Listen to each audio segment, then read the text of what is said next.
Hi everyone.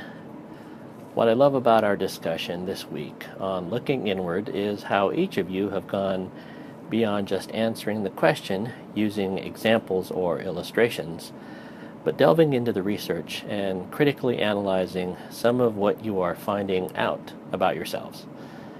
Before I continue, let me first say thank you once again for those that participated in the Twitter live chat yesterday.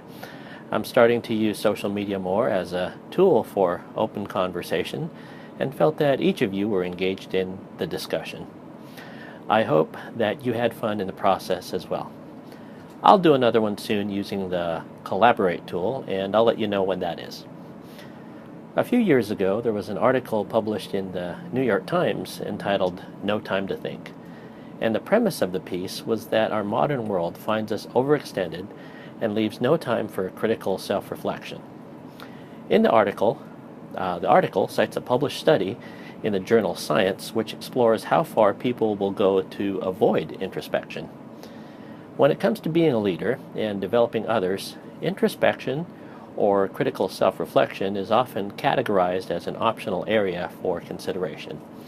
Yet, it's a major part of leadership development.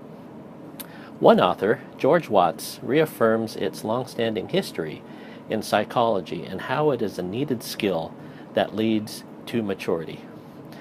In the medical profession, the awareness to one's own knowledge and performance is often referred to as insight, and having the capacity allows one to know their own strengths, weaknesses, and capacity for change, which ultimately is at the heart of this conversation. One new measure to assess insight is a scale called the Self-Reflection and Insight Scale, which captures more than just emotive qualities, but reflection and cognition. In other words, it's not enough to know something about yourself, but more importantly, to know what to do about that something. In the world of leadership, this similar concept, coined by Drucker, is called feedback analysis, and hints at being aware of both others and yourself. A Harvard Business Review article from a while back made the case that all these acts of self-reflection, introspection, self-awareness, or whatever you choose to call them, should not be seen as soft or auxiliary, but essential. I hope this theme of looking inward gets deeply embedded, because as we moved on to the next couple of modules on crafting a shared vision and encouraging the heart, those external acts must be informed by our own internal realities. Changing and leading others begins with knowing ourselves. First up, beginning next week, is how we create organizational unity, or what the text terms inspiring a shared vision. Often we talk of vision in the far, the abstract, the sight of the long-term end goal, and forget that it takes work to actually get there. How do leaders actually instill this in others, and just how future thinking do leaders need to be? That will be a fun discussion. Now Sunday, you'll turn in your first paper, and I look forward to reading them. What I'm looking for is that you've dug down deep into the nuances of your own leadership development.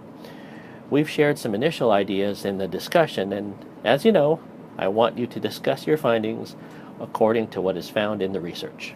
Is it consistent? Does it correspond? Finding patterns and themes is all part of good analysis, and I've posted in the announcement some tips on that.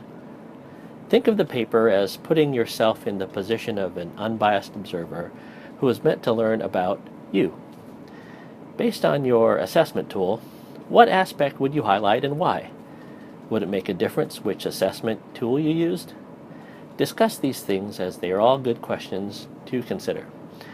Remember that you have the option to write in first person, though if you've gotten a feel to write in third person, by all means do that. Just remember to choose one voice and stick to that throughout. Continue to discuss things through the weekend, submit your paper by Sunday, and as always, don't hesitate to contact me for anything, and I will see you online.